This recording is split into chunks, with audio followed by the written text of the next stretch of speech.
Welcome back, guys. It's Heckman. This week we're looking at DraftKings for UFC 237 in Rio.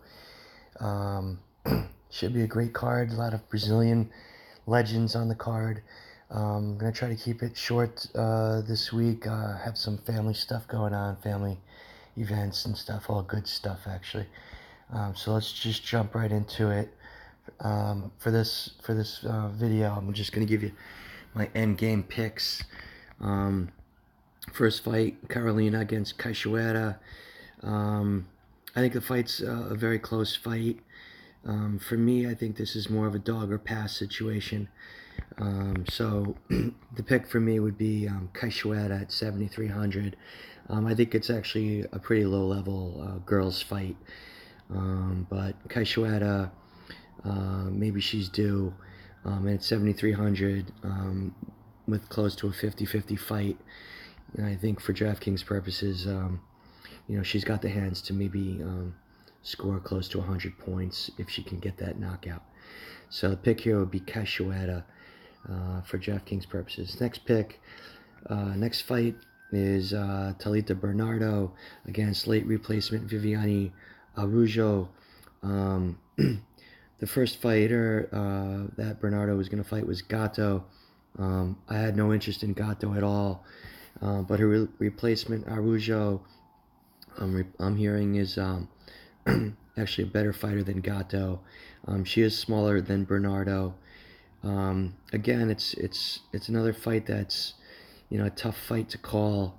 And at 9,300, I'm not loving that price for Bernardo. So for me, this is a pass or dog situation as well. Probably not going to play Bernardo anywhere. And I might have Araujo on one or two cards. I'll probably play around 10 cards just to give you an idea. The DraftKings play here would be, in my opinion, Araujo. She is smaller, but I saw the weigh-ins yesterday, and they don't really look that much different in size. So 50-50 fight, maybe 55-45. I'm not loving the price with those percentages for Bernardo. All right, next fight, Honi Barcelos against Carlos Houchin. Barcelos is a huge favorite. Carlos Houchin is a tough Peruvian striker, very wild. His only path to victory is by a flash knockout. If they just get into an all-out brawl and he can knock out Barcelos, that's his only possible chance of beating Barcelos, who's a great grappler. BJJ. Barcelos should win the fight. But Carlos has a small path to victory with a flash knockout because he's a wild striker and he's a brawler. But pick here would be Barcelos at 9,600. He'll probably finish Carlos maybe by a submission or a ground and pound. But I may actually play Carlos on a card or two. Maybe a card, 10% of the cards, just in the event that he knocks him out with a flash knockout. And it also gives you a lot of cap freedom to play other high-priced guys. Okay, next fight, Anderson Spider Silva against Jared Cannonier. Again, I'm just going to give you my end game picks here. The pick for me here is Anderson. His problem is that even if he wins, he's going to be probably a low volume striker. I think he'll win probably by decision. So you might be looking at maybe in between 50 and 75 points, which isn't ideal for GPP. Cannonier, I'm not loving his price against Anderson. Again, I think it's one of those 50-50 fights, and if you're going to be looking at 50-50 fights, when you compare the prices, it's hard to justify paying $8,700 for Jared when you have Anderson at $7,500. So the pick for me here for DraftKings purposes would be Anderson Silva. Okay, next fight. The main event, Jessica Andrade against Rose Namajunas. I like Rose here. Jessica obviously is a favorite. Her path to victory, I think, is really the only way that I think she can win is by swarming Rose, um, and just by pure power. She could definitely knock Rose out if Rose takes one of her shots and just doesn't like it. That's Jessica's path to victory. That's been her path to victory in a lot of her fights. She's just so strong, and she just overwhelms girls. And as soon as they feel her power, they just wilt. That could definitely happen with Rose, but Rose is a really high fight IQ. Fight IQ is very high, and she has the range. She has the. She kind of reminds me of Cowboy Cerrone in a way, like with the fight last week with Cerrone versus Iaquinta, where Rose is just a more well-rounded MMA artist, and yeah, I think that she can win this fight by a decision or even possibly by a submission, late submission. Jessica, for 5 rounds, she's gonna have to keep a high pace. I'm not sure if she can do it for all 5 rounds.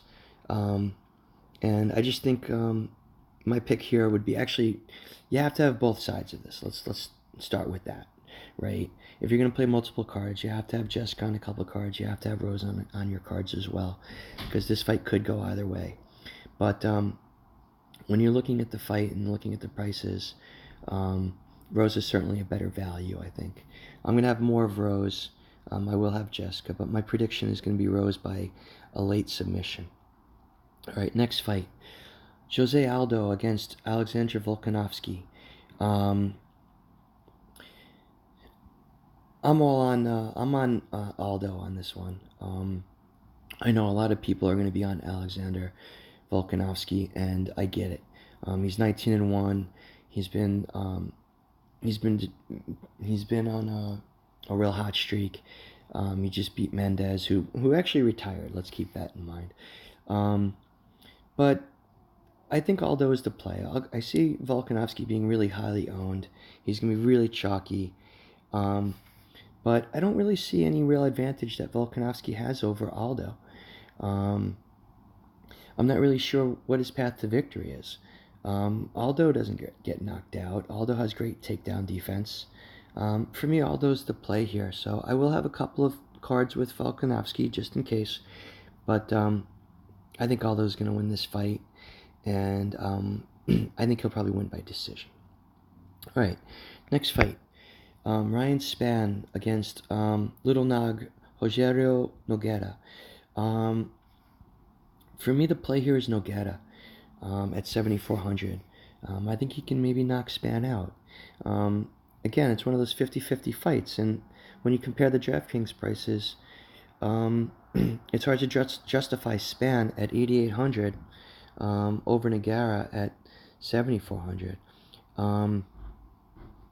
If you look at Spann's last fight, 46 significant strikes in 3 rounds. I mean, I wouldn't say that's exactly high volume. He's a big guy. He's young. He's athletic. He definitely could beat Nogueira, of course, just based on athleticism. And Nogueira's gonna, he's old. He's in his 40s.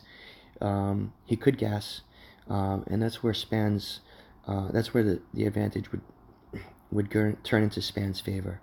But at 7,400, I think that Nogueira is a really fine punt play for DraftKings purposes. So the preferred play here for DraftKings is going to be Little Nog at 7,400. All right, next fight, Irene Aldana against Bethe Correia. The play here is Aldana for me. I think she can win by decision. Maybe she can finish Correia. Correia obviously hasn't fought in a couple years. She came in severely overweight yesterday. And it just says to me that she's not mentally, ready. And she hasn't prepared properly. So for me here, it's Aldana all day. I'm going to fade Correia. All right, next fight. Great fight. Thiago Alves against Laureano Staropoli. Alves is 8,200. He's the veteran fighter. He's 28-13. Staropoli is a young banger, great striker. My pick here would be, my preferred play is Staropoli. I think he can maybe knock out Alves. Maybe he can even win a decision in Brazil. It's a tough fight. It's a great fight. I'm really looking forward to actually seeing this one. Um, I may have Alves in one or two, but I'm going to definitely have Staropoli in quite a few of my cards. So pick here is Staropoli for DraftKings purposes.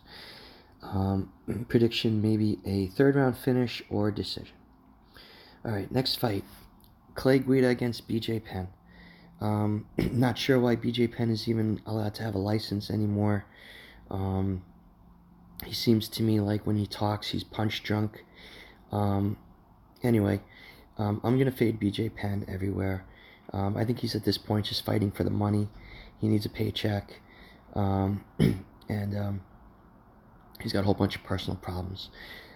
Clay Guida, he's the play here. I think he's going to probably just swarm BJ Penn. He'll get on him, ground and pound him, and he'll probably finish him. And that makes him a nice play for a possible 100 points for DraftKings purposes. So the play here is Clay Guida. Next fight, Thiago Moises against Kurt Holobaugh. Very good fight. Very tough fight to call. It's a real 50-50 fight. And again, with 50-50 fights, that makes Holobaugh more interesting value. I think the fight can go either way. I'll probably have a little bit of both of these fighters. Probably more Holobaugh, though.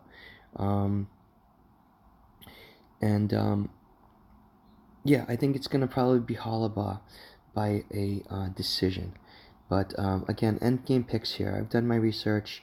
I just want to keep these videos short, though. So endgame decision here will be Kurt Holobaugh.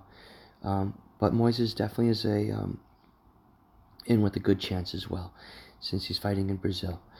And he's a young up-and-coming fighter, fighting at ATT. So, he could definitely win. I think it's a 50-50 fight. No confidence in this pick. All right, next fight. Warley Alves against Sergio Moraes. Moraes is my preferred play here at 7,600. He's an older fighter. He has a path to victory if he gets it to the ground. I think that Moraes is the play here. Probably not going to play Alves anywhere. But again, these are such close fights that it's so hard to call. But preferred play would be Moraes.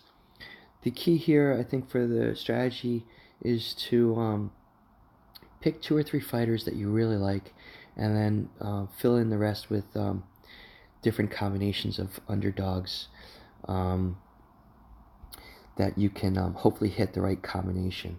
But in general, some of the stronger plays here are Guida. I think Aldana is a strong play. I think Nogara is a pretty solid punt play. I like Aldo. He'll be a mainstay on a lot of my cards. Namajunas, Andrade, you have to play both. Silva, I think, is the preferred play as a punt. Barcelos is a solid main guy that you can throw in there and build around. Bernardo Araujo, it's a card. I'm gonna probably fade Bernardo. She's a little bit too expensive for my taste. And the Carolina Cachoeira fight, I'm also really not gonna touch too much. I might have Cachoeira 1 or 2. All right, guys. That's it for this week. I'm looking forward to a great card. Good luck, and let's get it.